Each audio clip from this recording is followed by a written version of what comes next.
दोन्ही उपमुख्यमंत्र्यांनी शेतकऱ्यांना कर्जमाफी करणार असं आश्वासन दिलं।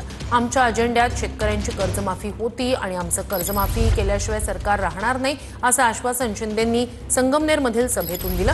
तर आम्ही कधीच कर्जमाफीच्या घोषणेपासून बाजूला गेलो नाही, योग्य वेळी शेतकऱ्यांना कर्जमाफी देणार असं अजित पवार यांनी साताऱ्यातील पत्रकार परिषदेत म्हटलंय। सरकारवर महायुतीवर जो विश्वास तुम्ही दाखवलाय त्या विश्वासाला कधी तडा जाऊ देणार नाही।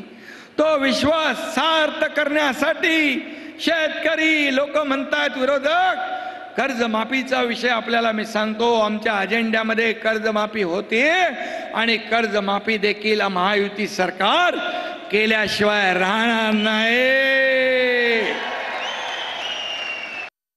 आम्ही कधीच कर्जमाफीपासून बाजूला गेलो नाही।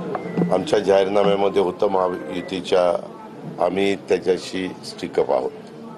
फक्त आम्ही एक कमिटी केलेली आहे, आम्ही शेतकऱ्यांच्या बाजूचेच आहोत। आम्ही शेतकऱ्यांना कर्जमाफी देणार नाही असं कधीही म्हटलेलं नाही।